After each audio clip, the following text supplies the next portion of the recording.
এই পৃথিবী রব্বে কারীম সুন্দর করে সৃজন করলেন। জমিন ছিল না, আল্লাহ পানি সৃষ্টি করলেন।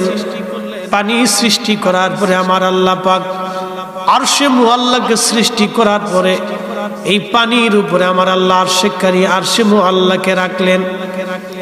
আরশে মুআল্লাকে রাখার পরে এই পানির ভিতরে তরঙ্গমালার সৃষ্টি হলো, বড় বড় ঢেউ, ঢেউয়ের মাধ্যমে ফেনার সৃষ্টি হলো।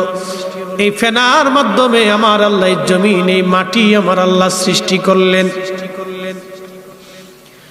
যেখানে পাহাড় দেওয়ার দরকার আল্লাহ পাহাড় দিলেন, নদী দেওয়ার দরকার আমার মালিক নদী দিলেন। এই পৃথিবীতে আল্লাহ আপনাকে ভালোবাসে। নবী বলেন উম্মত, ভালোবাসাটাকে আল্লাহ 100 ভাগে ভাগ করলেন। 100 ভাগ ভালোবাসার ভিতরে আল্লাহ একটা ভাগ সৃষ্টির মধ্যে বন্টন করে দিলেন, আর 99 ভাগ ভালোবাসা আল্লাহ তার নিজের কাছে জমা করে রাখলেন। না হয় নাই? আরো জোরে। আপনারা খুশি না বেজার? খুশি। কিন্তু আল্লাহর ভালোবাসা পাইতে হলে কি করা লাগবে? আল্লাহ একটা সূত্র দিয়ে দিছে। আমরা সুন্নিরা বারবার বলি, অনেকে বুঝে না, বলে না সব বেদাতি বেদাতি বেদাতি বেদাতি। কুল ইন কুনতুম তুহিব্বুনাল্লাহা ফাত্তাবিউনি। আল্লাহু আকবার। ইউহিব্বুকুমুল্লাহু ওয়া ইয়াগফির লাকুম যুনুবাকুম। আল্লাহু গফুর। আল্লাহু আকবার। আল্লাহু গফুরুর রহিম। আল্লাহু আকবার। আল্লাহ বললেন, হাবিব আপনার উম্মত আমার বান্দাদেরকে জানান, আমি আল্লাহর কাছে 99টা ভালোবাসা জমা রাখছি। কত ভাগ? 99 ভাগ ভালোবাসা আমি আল্লাহর কাছে জমা রাখছি। যদি এই ভালোবাসা আপনার উম্মত পাইতে চায়, কুল বলে দেন, ইন কুনতুম তুহিব্বুনাল্লাহ, আমি আল্লাহকে যদি ওরা ভালোবাসার দাবি করে তাহলে আপনি বলেন ফাত্তাবিউনি, আপনি নবীর ইত্তেবা করে আপনাকেই ভালোবাসে। আপনি নবীর ইত্তেবা মুহাব্বত যার অন্তরে থাকবে, ইউহিব্বুকুমুল্লাহ, আমি আল্লাহ আমি আল্লাহ আমি আল্লাহ আমি আল্লাহ তাকে ভালোবাসি। এক চিৎকার মেরে বলেন আল্লাহু আকবার। ইমামুল আযম আবু হানিফা 100 বার আল্লাহ তাকে স্বপ্ন দেখাইছে। কতবার? তাহলে আল্লাহ তারে ভালোবাসে না নাকি বলে? এই লোকটা মদিনায় যাওয়ার পরে 7 দিন পরে ইমাম মালিক রে বললেন, মালিক আমাকে বিদায় দাও, মদিনার থেকে চলে যাও। ইমাম মালিক বলতেছে, হুজুর বলেন কি, আপনার মতো এত বড় ইমাম মদিনায় 7 দিন মাত্র থেকে চলে যাবেন? মদিনায় কত মানুষ এসে সারা জীবন মদিনা কাটাইতে চায়, আপনি চলে যেতে চান? ইমাম আযম আবু হানিফা ডেকে বলে, ইমাম মালিক রে, আমি তো একজন মানুষ, কি করে আমি মদিনাতে থাকবো বলো তো? আমি তো মারা যাব। বলে, হুজুর কি হয়েছে আপনার? বলে, ইমাম মালিক রে, যে রোগে তোমারে ধরছে ওই রোগেও আমারে ধরছে। ইমাম মালিক 80 বছর মদিনায় জুতা স্যান্ডেল পরে নাই। 80 বছর ধরে মদিনাতে জুতা স্যান্ডেল পায় দেয় নাই, পায়খানা প্রস্রাব মদিনার হাউদের মধ্যে করে নাই। একবার জোরে বলা যাবে কি মারহাবা?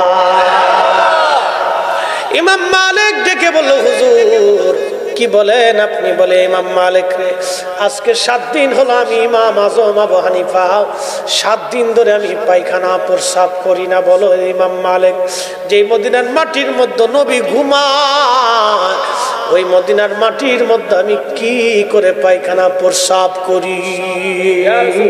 চিৎকার মেরে বলা যাবে কি ইয়া রাসূলুল্লাহ? আমি এই মোহাব্বত আপনাকে কি করে বোঝাবো বলেন তো? আমি রসুলের প্রতি তাজিম আপনাকে কি করে বোঝাবো? কোন দলিল দিয়ে বোঝাবো বলেন তো? অথচ পৃথিবীর 4 আলেমের 2 আলেম, পৃথিবীর 4 ইমামের 2 ইমাম। ইমাম মালিক রে ভালোবাসার কারণে নবীজি 100 বার স্বপ্নে দেখি কথা বলেছিলেন, আর ইমাম আবু হানিফাকে আল্লাহ ভালোবেসে তার সাথে 100 বার স্বপ্নে কথা বলেছিলেন। আমি কি করে আপনাকে বুঝাবো বলেন তো? বলে হুজুর তাহলে খান কি? ইমাম আবু হানিফা বললেন, ইমাম মালিক 7 দিনে মাত্র 7টা খেজুর খেয়ে আমি বেঁচে আছি। 7 দিনে মাত্র 7টা খেজুর খেয়ে আমি বেঁচে আছি। আমি খানা খাই না, কারণ বাথরুমে ধরবে। বাথরুমে ধরলে কোন মাটির মধ্যে আমি বাথরুম করব, যে মাটির ভিতরে আমার নবী ঘুমিয়ে আছে। ইমাম মালিক রে পানি আমি পান করি না, হাতের মধ্যে পানি ঢেলে এই হাতের মধ্যে জিহ্বা দিয়ে চেটে আমি কোন রকম কলিজা ঠান্ডা করি, কলিজা আমি ঠান্ডা করি। কারণ রে যদি পানি পান করি বেশি করে তো প্রস্রাবে আমাকে ধরবে। আমি এই মদিনার মাটির মধ্যে কম জায়গা প্রস্রাব করব, যেই মাটির মধ্যে আমার নবী ঘুমাইয়া গেছে।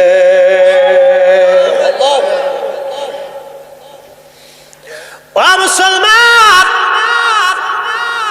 সেই কঠিন মেহশরের কথা আপনাকে কি করে বুঝাবো? দুনিয়ার 50,000 বছর মেহশরের একটা দিন হবে তত বড়।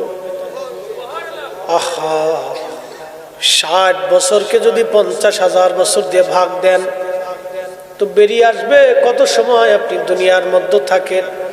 মানুষ কঠিন মেহশরের মাঠে পাগল পারা হয়ে যাবে। ঘর্মাক্ত হতে হতে হতে হতে ঘামে পুরা মেহশর ভরে যাবে। সূর্য নেমে আসতে আসতে মাথার আধা হাত উপরে চলে আসবে। অনেকের মগজ গলে যাবে, অনেকের জিহ্বা বের হয়ে নাভি পর্যন্ত ঝুলে যাবে। কি কঠিন বিভৎস সেই দিন! হাজার হাজার বছর পার হয়, আমার আল্লাহ কাহ্হার হয়ে বসে আছে, রাগান্বিত হয়ে আছে। সৃষ্টির প্রতি আল্লাহ রাগ। আল্লাহ বললেন আর রহমানির রহিম, আমি রহমান, আমি রহিম, আমি দয়াল, আমি দয়ালু। এরপর আল্লাহ বলেন মালিকি ইয়াউমিদ্দিন, আমি বিচার দিনের মালিক, বিচার দিনের মালিক। আল্লাহ ওই কঠিন মেহশরের মাঠে আল্লাহর রাগান্বিত কাহ্হারিয়াত দেখে সমস্ত ফেরেশতারা সিজদার মধ্যে পড়ে থরথর করে কাঁপতে থাকবে। জিন জাতিরা কাঁপতে থাকবে, মানব জাতি কাঁপতে থাকবে।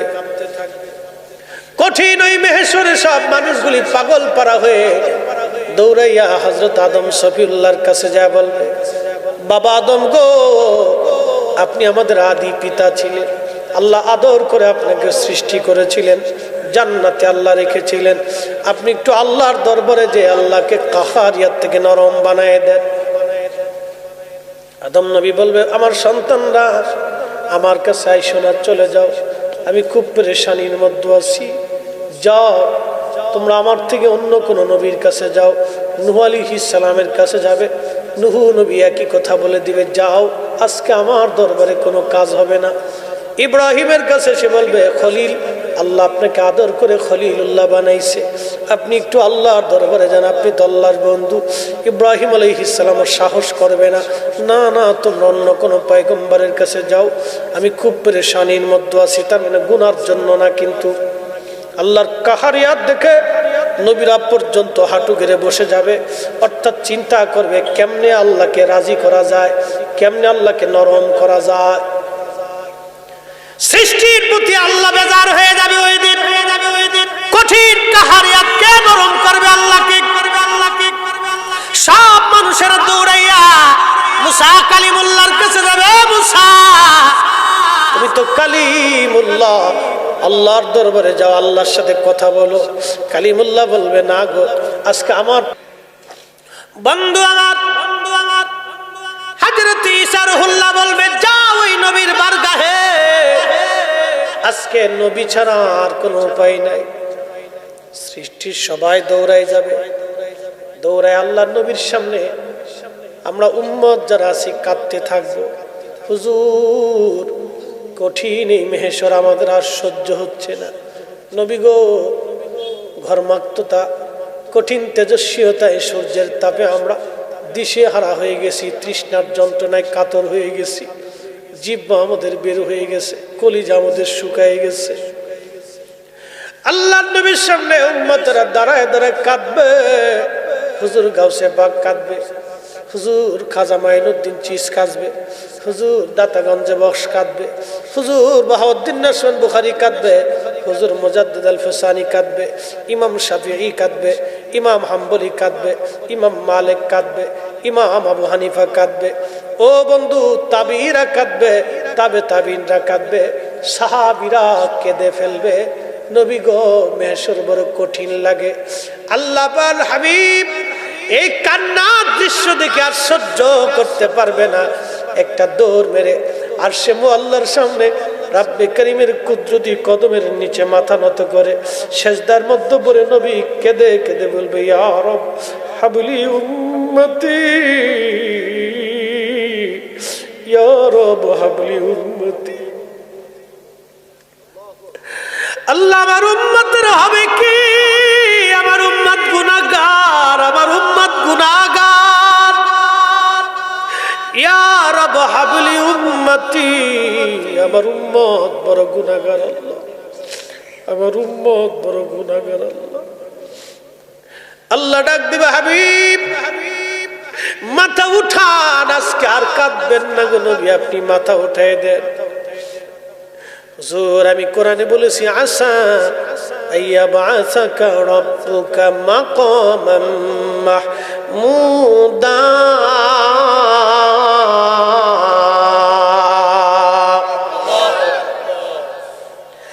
আমি আল্লাহ আপনাকে মাকামে মাহমুদ দেব, মাকামে মাহমুদ। আপনি আজকে কাদার জন্য মেহেশর না, সৃষ্টিকে দেখাবো আপনার শান। আল্লাহু আকবার, আল্লাহু আকবার, আল্লাহু আকবার। আল্লাহ তার নবীর জন্য আরশে মুআল্লার ডান পাশে কুরসি রেখে দিবে, হুজুর আপনি এখানে বসেন, আপনার জন্য আজকে চেয়ারে বরাদ্দ। আহা, মেহেশরের মাঠে সব যখন সেজদার মধ্যে মাথা নত করে কাঁদতে থাকবে, সেই দিনে নবী আল্লাহর ডান পাশে বসবে। সেই নবীকে এত বড় তাজিম যে আল্লাহ দিলেন। আচ্ছা আপনারা বলেন, এই নবীকে তাজিম করার জন্য দলিলের দরকার? এই নবীকে তাজিম করার জন্য সুন্নিদের দলিল লাগে না, কথা বলেন ঠিক কিনা? যাদের দলিল লাগে তাদের ব্যাপারে আল্লাহ বলছেন, ওয়ালিল্লাহিল ইজ্জাতু ওয়ালি রাসূলিহি ওয়ালিল মুমিনিনা ওয়ালাকিন্নাল মুনাফিকিনা লা ইয়ালামুন।